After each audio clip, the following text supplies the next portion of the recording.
Good morning.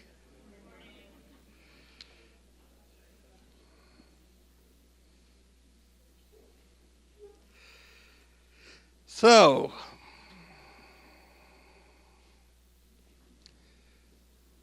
no matter who you are or where you are in your spiritual journey, you are celebrated here.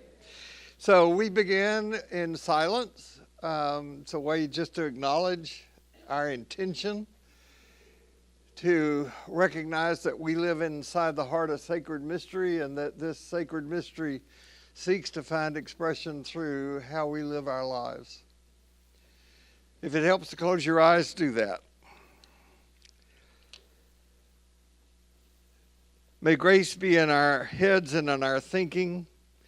May grace be in our eyes and in our seeing. May grace be in our ears and in our hearing. May grace be in my mouth and in my speaking. May grace be in our hearts and in our understanding. And may grace be at our ends and at our departing. And may we be open to the new life that we are seeking. And may what we do here benefit all people everywhere. Amen. So, Thanksgiving is coming up. Thanksgiving is maybe one of the most important spiritual practices you can have, to be grateful. I recommend it. Years ago, I do all the cooking in our house. And years ago, went to a grocery store near where we lived at the time. And I don't know if you remember, occasionally some grocery stores around Thanksgiving had these big freezer things in the middle of the meat department, freestanding freezer things full of turkeys, frozen turkeys. And I remember walking by, and this woman was looking in there and looking, and she called a clerk over and she said, "Sir, do these turkeys get any bigger?" And he said, "No, ma'am, they're dead." So, whatever. We will meet next week.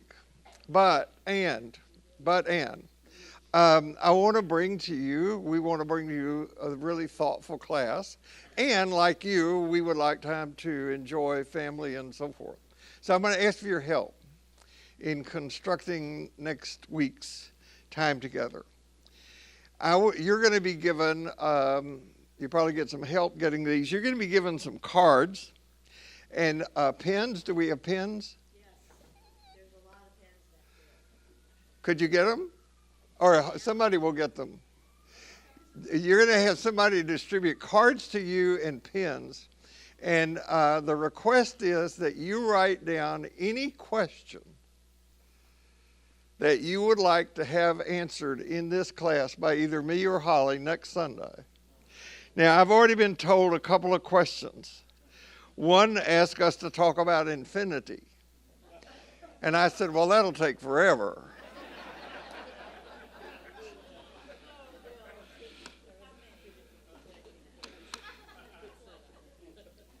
Talk about evil. Questions about that. So this will give us a chance to put thought into what you would like, and also take a break and do something a little bit different. So if you would do that, that would be helpful. So teachers, yes, yes. I said you're going to get cards and pens, and you can multitask, you can listen and write at the same time. And when you are finished with these, you can deposit them in a bowl or receptacle that's on the table outside the door. If you're watching online, you can send your questions online as well. I frequently forget to welcome you who are watching online. So this is the title I've given to what I want to talk about today. And I said last week that I wanted to have an opportunity to amplify on this particular teaching of Jesus. Unless you do better than the Pharisees in the matters of right living, you will not make it into the realm I'm teaching about. It's a quote from Jesus.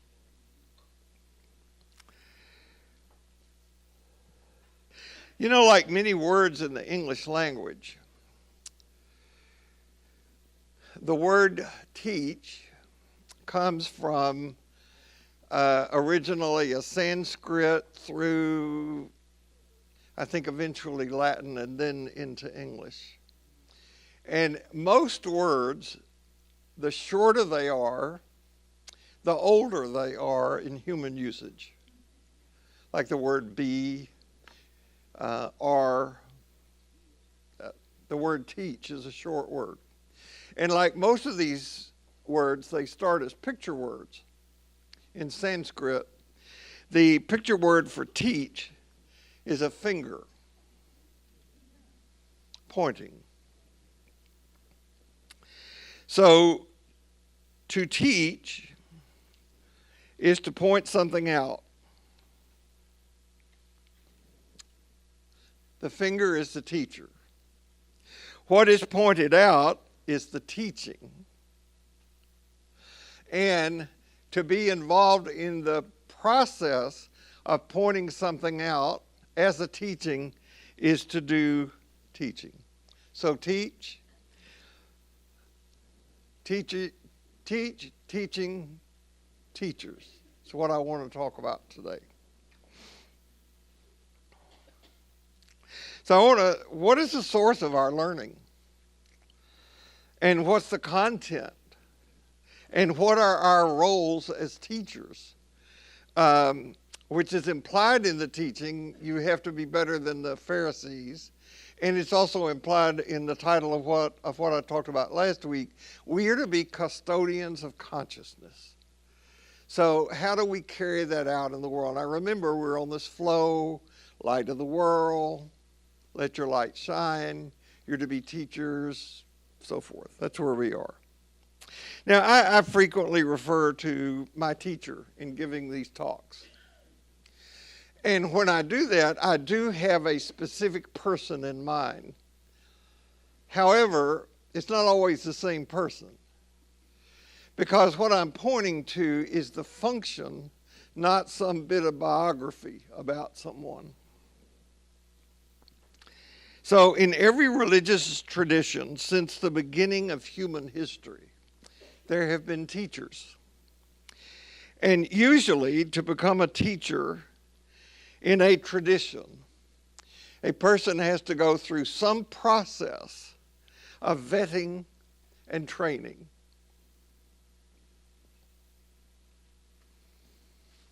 Right now, you are in an educational offering that is offered by United Methodist Church in the United States.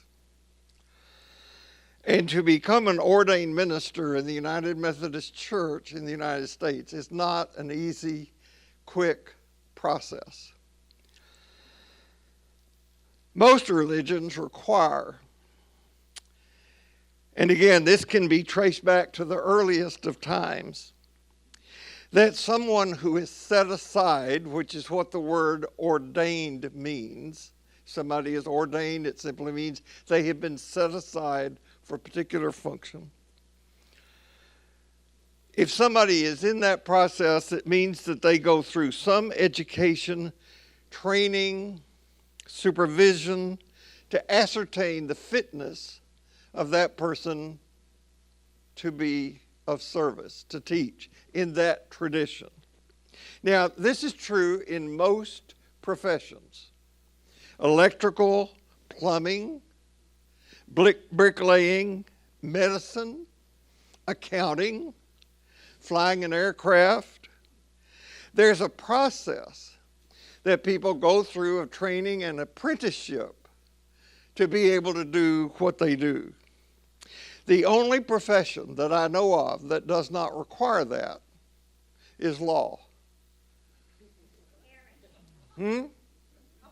If you can pass the bar exam, you can practice law. That's not a dig at lawyers, that's just a statement of fact. Now, to be sure, there are many churches, particularly those on the conservative or to the right of center, that do not have these requirements. Such a process is not a requirement in the denomination that I grew up in the Baptist tradition. In that tradition, if you can convince a church that you need to be ordained, they'll ordain you.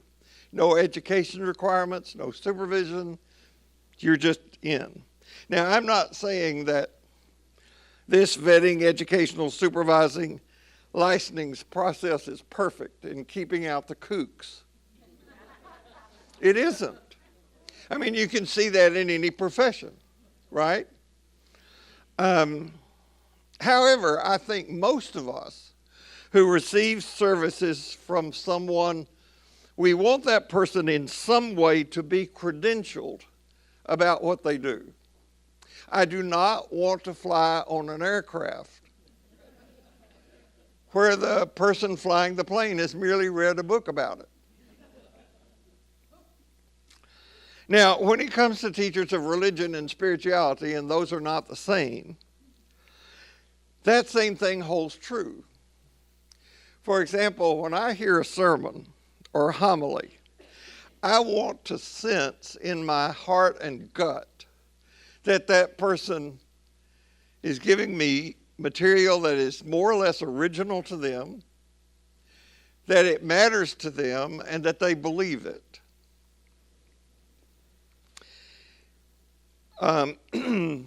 For over a year, I saw a man in hospice. He's a brilliant mind. It was his body that was failing him, but his mind was brilliant. And he is the guy who introduced me to everything that AI could do. You're going to see this image that you see right here, that was generated when I typed into GPT, can you give me an image of a finger pointing? And this is what I got. This is AI. You're going to see several more AI-generated images in this talk today. And I do that because I can get my copyright laws that way. So this guy that I was seeing told me, he said, did you know that you can ask ChatGPT to write your lectures for you? I said, really? And he said, yes. For example, you can ask ChatGPT to do this. Give me an 18-minute homily on this text for this demographic with 2 jokes. And it will do it. It will do it. So I got this information, and I think that night we were in some social gathering where the senior minister here, Jeff McDonald, was present, and I asked Jeff, I said, did you know this? And I told him what I just told you, and he said, yes. And he said, as a matter of fact, many Methodist clergy are doing that. And he went on to say, ChatGPT is writing better sermons than they can write.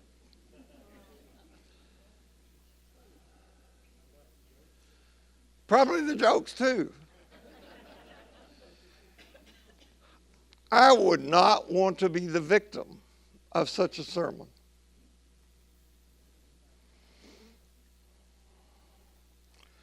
Now, I consider myself to be a student of religion and spirituality to this moment. Most of my teachers right now, not all, but most, are in the form of books. And I'm currently part of the Spiritual Directors International organization, and the leaders of that group have been encouraging us to drop the word director and replace it with the word companion. We're not spiritual directors, we're spiritual companions.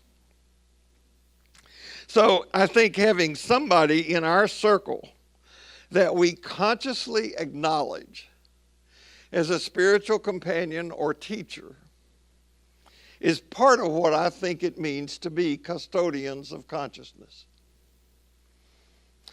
Meister Eckhart is one of my teachers. He is the one from whom I got the phrase, the wayless way. I try to credit my teachers except when it's really good stuff.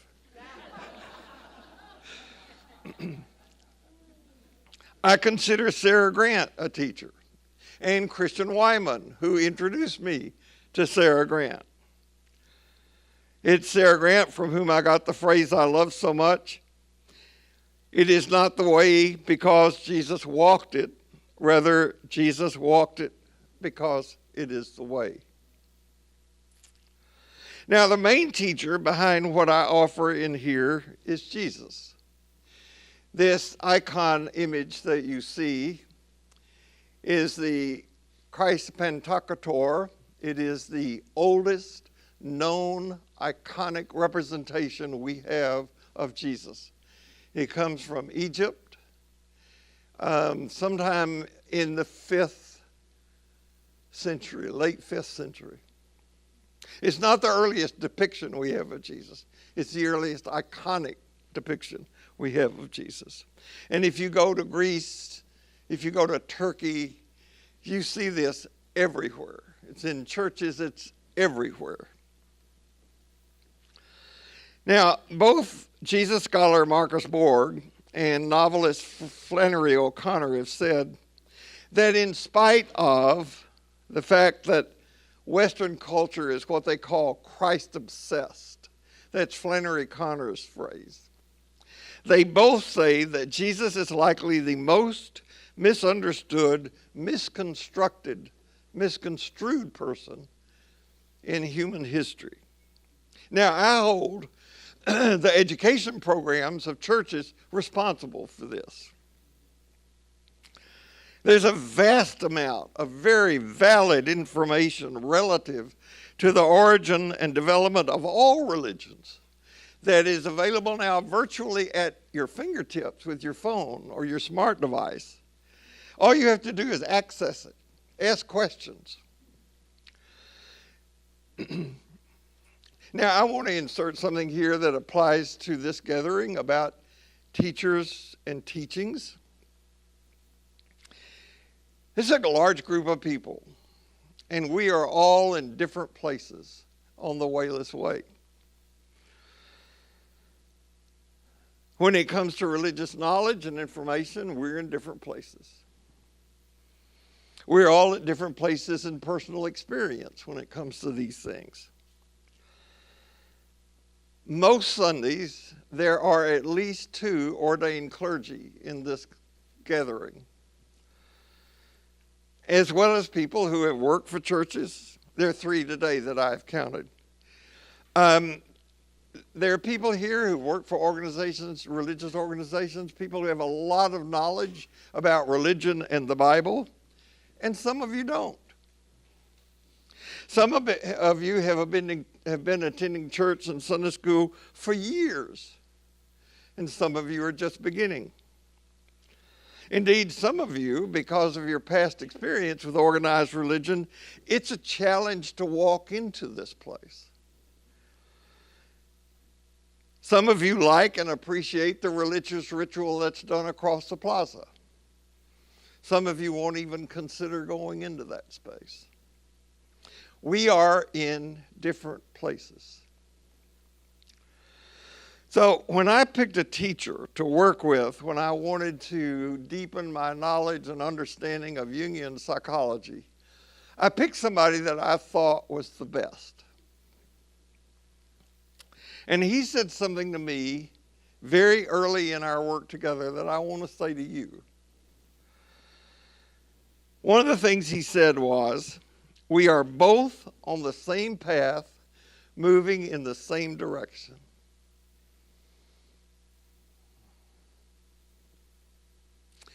People have asked, what do I have to do to join Ordinary Life? Nothing. If you're here, you're a member. We're on the same path, going in the same direction. Some of us may be a little ahead of the others, but that is the only difference between us when it comes to being on the wayless way. Now, I am in no way comparing myself to Jesus, but this is what I think Jesus embodied, and taught. I think it is the way he healed people. He saw in people that they had the same origin and destiny that he had. And that was his good news. The good news that Jesus had was, I'm a child of God, and so are you. And he went on to say, when you see in yourself what I see in you, then you will experience wholeness. Now, I say all that because what I say to some of you may sound like old hat. You've heard it before. Again, in spiritual teaching, repetition is not redundant. So to others of you, it may not only sound new, but it may sound a little scary, a little heretical. Think of it as exciting instead of heretical. Because I have personally experienced what I offer to teach as healing and life-giving as, say, the discovery of antibiotics and modern surgery techniques. Now, when it comes to virtually every area of life, people want, even demand, the latest, most up-to-date technology and information. Some people, however, balk at this when this information comes to be about religion. Now, in the Western world, where we live, most people, not all, in our population call themselves Christian.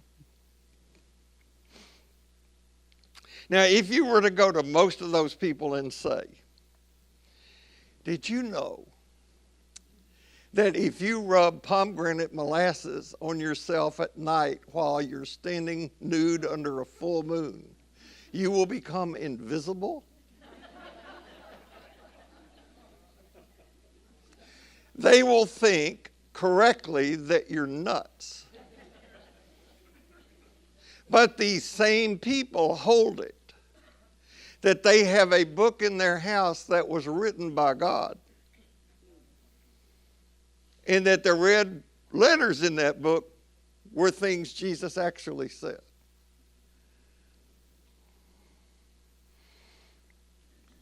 Further, they believe that there's a bigger than life human thing out there called God, who can take a stick and stir it in our stuff from time to time. I went to a Baptist seminary, not the only one, but I did. And that was long before anything like the Jesus Seminar ever came on. And those of you who've never heard of the Jesus Seminar, the Jesus Seminar it no longer exists. It was intended to be short term. It was a gathering of biblical scholars who had devoted their lives to the study of Jesus. And they were interested in trying to determine what he more than likely did and didn't say. And they were welcomed by people in Christian churches like people relate to buttermilk.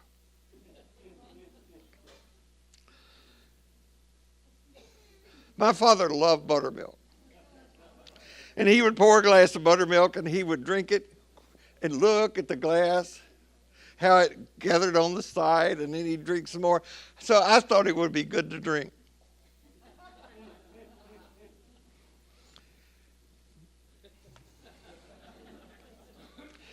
At any rate, when I was in a Baptist seminary,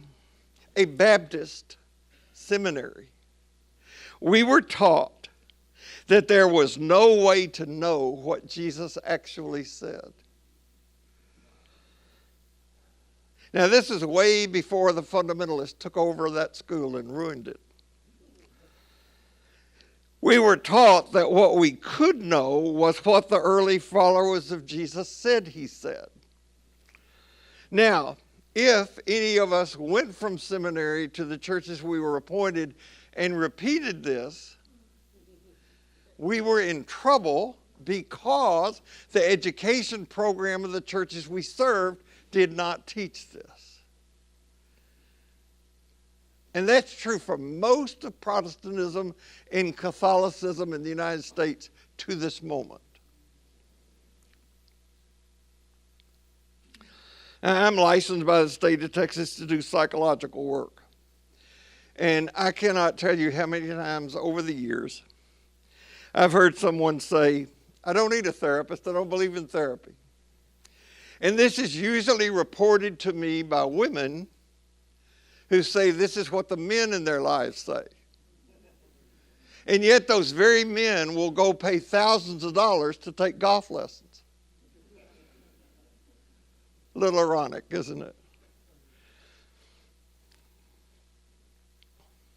So my question is that if we want to learn, we need teachers. And so outside of here, who are your teachers? Who are your spiritual companions? And for whom are you a teacher? And for whom are you a spiritual companion? So let's talk a little bit about the teacher from whom we are attempting to learn, and more specifically, what he taught. Now, as far as scholarship goes in this arena, it has not reached and will likely never reach the lofty goal of giving us a clear picture of what Marcus Borg referred to as the Jesus of history. What scholarship is certain of is that there was an itinerant Jewish healer who lived in Galilee, Palestine, around what we call the first century. And that's about all we can say from a purely historical perspective, at least as we currently define historicity. So Jesus' followers collected, at first orally and then in written form, their memories of Jesus. And they did this because this is a very important Jewish function. They're storytellers. And they get stories and they hold on to them and they create them and they add to them. So over time, these communities put these various collections of stories and sayings together in narratives. There were many of these constructed. How many, we don't know. Because when in the early Christian movement it was decided what would be official in Christian writings, most of those other books got destroyed. It's just like when Christians decided that everybody should be Christian. Most other people around them got destroyed. It was just the Christian thing to do. Now, the purpose of these narratives was not only to keep the memory of Jesus alive, but it was to introduce Jesus to people who were new to the movement, who didn't know anything about Jesus. So you have a flow in these stories. In most of them, there is a birth, there's a series of healings, teachings, and then a death. Not in all of them is there a resurrection. In two of the narratives that we have, Matthew and Luke, they begin with parables of the birth of Jesus. And we're about to enter Advent next Sunday here. And the birth narratives in Luke and Matthew are not just a little bit different from each other. They are dramatically different from each other. They don't fit together in any easy way. We smush them together at Christmas time to give a story. And there are no camels in them. One of the earliest narratives we have of Jesus is Mark, which does not have a birth story and has a very ambiguous ending. The other gospel that we have in the New Testament, John, isn't a narrative at all. It's an allegory. It's an extended parable. Now, as I said, there were many other documents created, and if you have any interest in going down this rabbit hole, I want to refer you to the works of a biblical scholar by the name of Bart Ehrman, who, by the way, is retiring this year from his work at University of North Carolina, I believe is where he is. He is an amazing scholar in biblical languages, and this book, Misquoting Jesus, reads like a novel. It's really fascinating. The subtitle is Who Changed the Bible and Why? So if you're interested in the kind of thing I'm talking about. The other book, if you're interested in knowing about some of those books that didn't make it into the New Testament, he's collected those, and they're here in this book called Lost Scriptures. Look him up on Amazon. He's written a whole ton of books. Now, it's not my purpose today to go into detail about this. I just want you to be aware that there's scholarship here, that this stuff is not being made up out of nothing. So we're following a narrative of Jesus. Jesus gets born. He has a ministry of teaching and healing that leads to his execution. There are two other collections of Jesus' sayings. One that we have that's called the Gospel of Thomas, and the other that we don't have, but that scholars hypothesize about because they think that especially Luke and Matthew took from this other document that we don't have to build their stories of Jesus. So right now we are in a section that's found in the Gospel of Matthew that's called the Sermon on the Mount. Again, Jesus never gave such a sermon. But I don't want, by saying that, to create the impression that what you have in the Sermon on the Mount is a cut and paste graduate paper, just smushed together. The Gospel of Matthew is a work of art.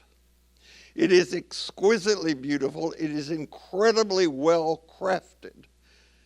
And in Matthew 5, 6, and 7, the Sermon on the Mount, you have the essence of Jesus' teachings. If you read Matthew 5, 6, and 7, and 2 weeks from now, we're going to get into why aren't Christian nationalists wanting this posted in classrooms rather than the Ten Commandments. So in the Sermon on the Mount, you have the essence of Jesus' teachings. And what we have just been through, called the Beatitudes, in the Beatitudes, you have the essence of Jesus' teachings.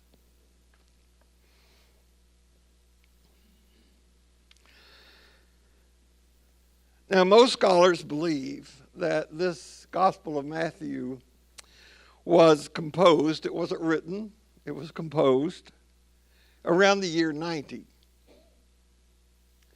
That is 60 years after the execution of Jesus. How many of you who are over 60 can remember what happened 60 years ago?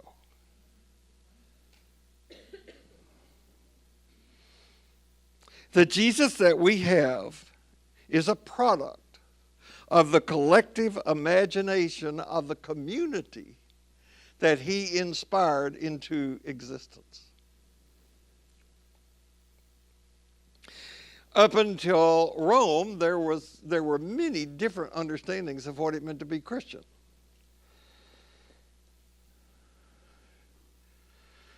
It was not until Rome that doctrines and beliefs became more important than following and behaving. So my goal in teaching the Jesus material is that I want to enter into that faith experience that existed prior to the church's takeover by the Roman Empire. Now, all this may sound irrelevant and too historical for your taste, but the reason this is relevant is because our country is becoming more like the Roman Empire every single day. And a movement loosely called Christian nationalism is creating an impression of what it means to be Christian. That's why it's important for us to be custodians of consciousness.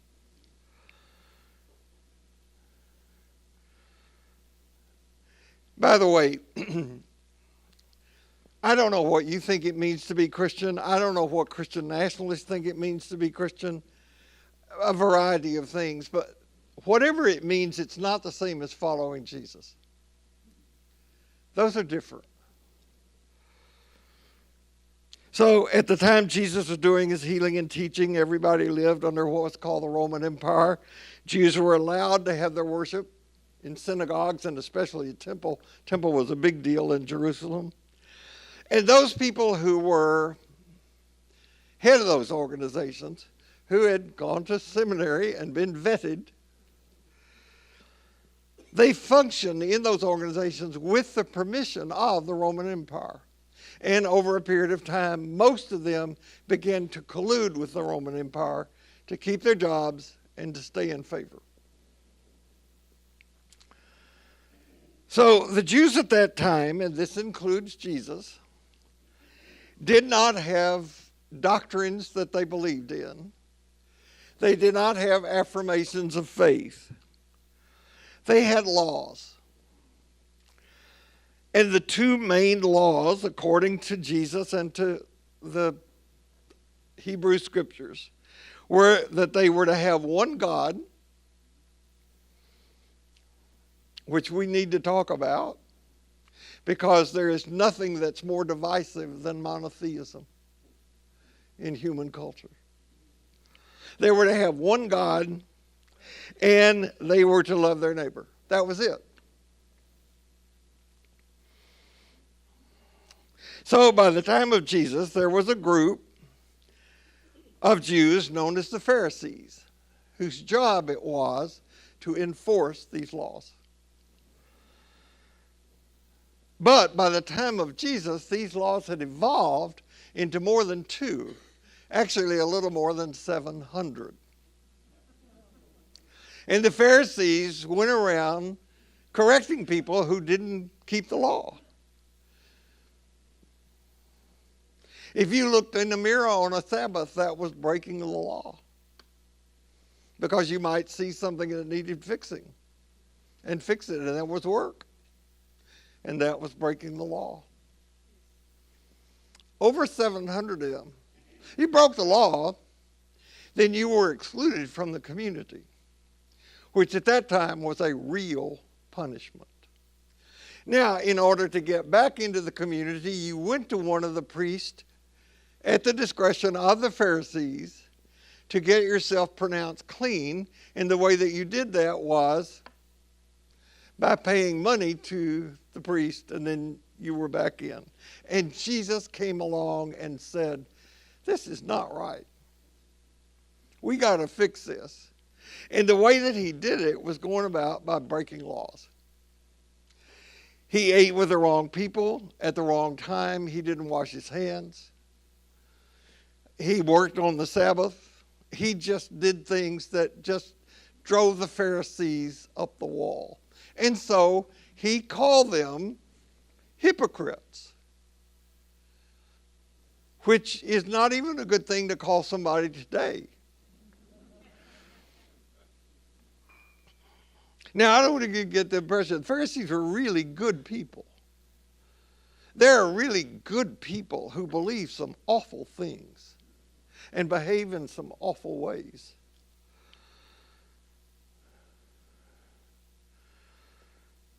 So Jesus begins the Sermon on the Mount by telling those who are on the bottom of this brokered system that they were the ones that God really thought was on the top.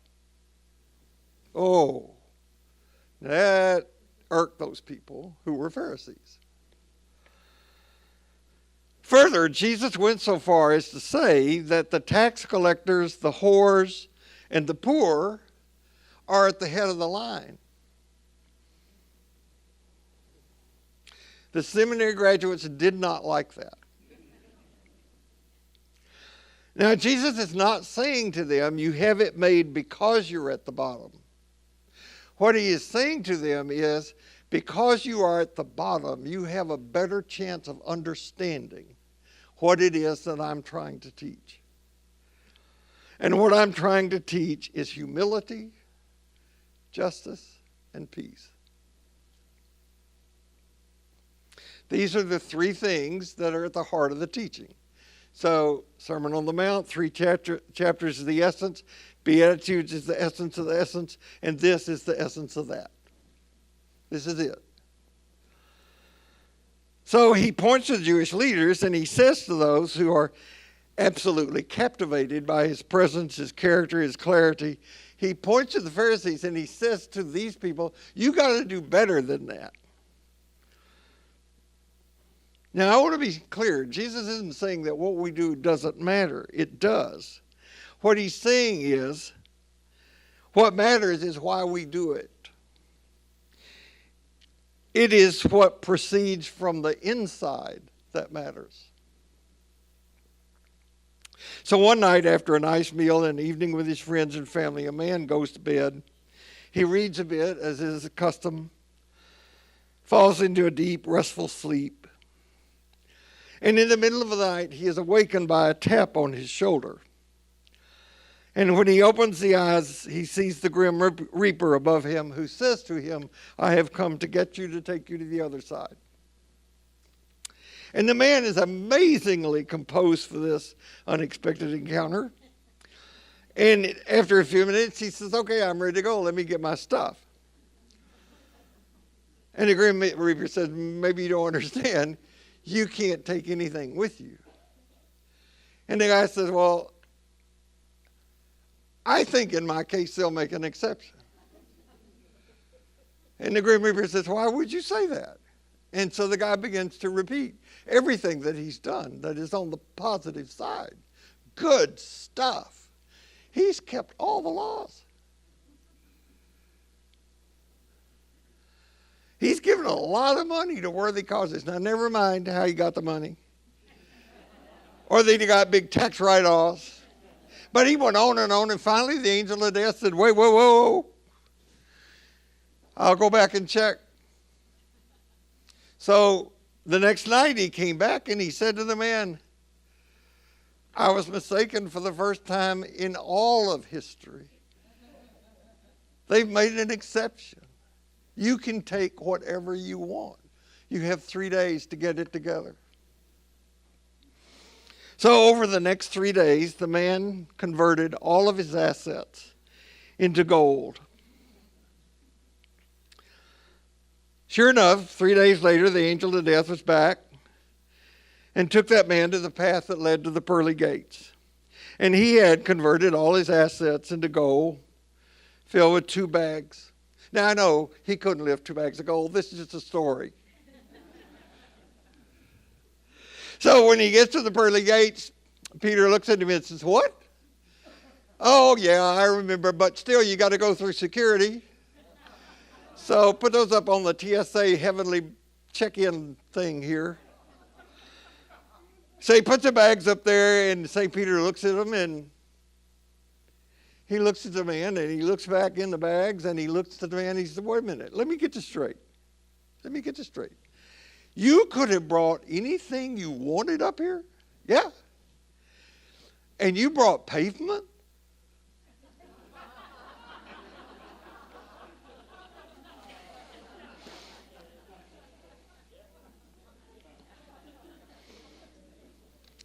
The religion of our culture causes us to value what is not valuable and to have beliefs and behaviors that lead neither to life nor to community. So we've talked about the role of teachers, teaching. I want to talk a little bit about the content and then we'll quit. What about our role as teachers? So Jesus is very critical of the Pharisees. He's judgmental of them. And I stand here on most Sundays and I'm critical of things that are going on in the government. I'm critical of Christian nationalists. So are we trapped in some sort of dilemma here? So let's be real clear. Right now, we are all in the same storm. I'm not going to go into the details. They are lurid. Our leadership of our government is despicable. We are all in this storm. But we are not all in the same boat. Some people think that living with compassion, which Jesus certainly did, means not being judgmental. But he was very judgmental about the Pharisees. He was very discriminating. And some people who have dabbled in Eastern religions come away with this notion of tepid egalitarianism that says something like, well, everybody's point of view is valid. No view is really better than another, which in itself is a view that claims to be better than others, right?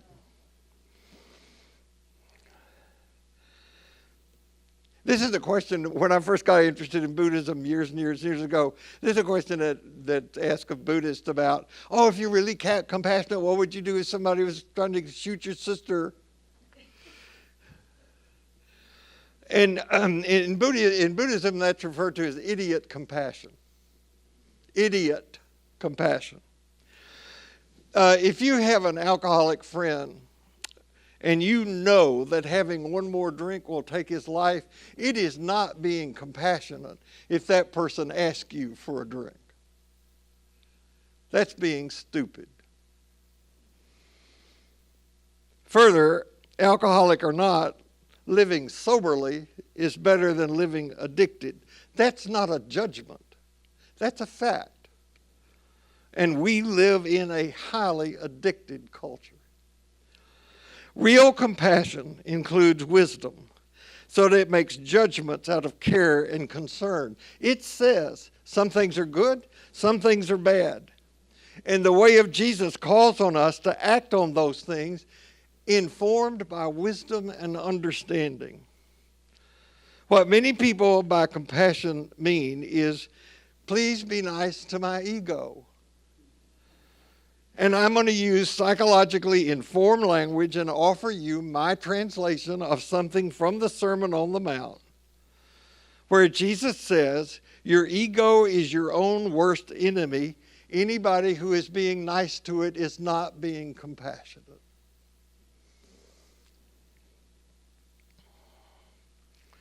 When Jesus called people to follow him, that following included being like him, spreading good news. We're all made in the image and likeness of God, the source from which we came. And then he went on to say, now live like that.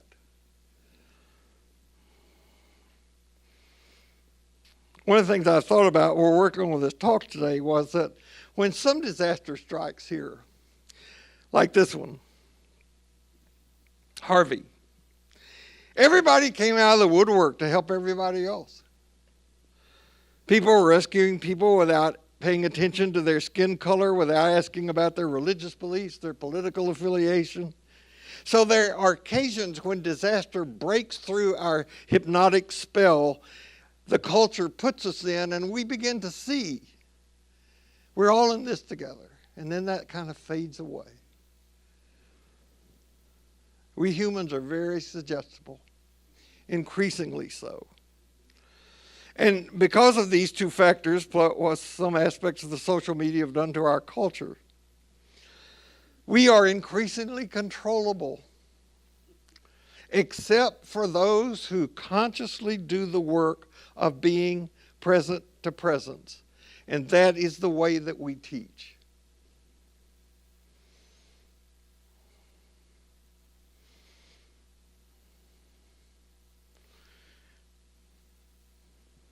I'm going to skip this because we're running out of time. It is by being present to present that we teach. And one of the best teachers I ever had, when we were talking about this very thing, he used different words by saying, live your life in such a way that when people around you come up for air, they can see you as the most attractive option going. Mm-hmm. Look at the picture of the Dalai Lama and Desmond Tutu. They have every reason not to smile. I think this is one of the things that led me to write the Principle of Ordinary Life, that we have this moral obligation to be happy, because the people I have wanted to hang out around are people who are happy, who are good, who are uplifting, who are full of joy and enthusiasm. I'm not saying that I have learned things in horrible circumstances. I have. And so have most of you, some of your most important lessons. What I'm saying is that the people I want to learn from and wanted to be with are people I wanted to catch some of their spirit of. One of the things that attracted people into the communities Jesus inspired was that they were full of joy, love, acceptance, encouragement, and compassion. And these are the qualities that Jesus said we needed to have so that we would be better than the Christian nationalists. The Pharisees.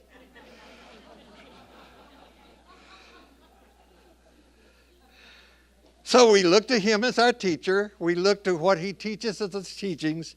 And we look at what he asks us to do as we fulfill our roles of teachings.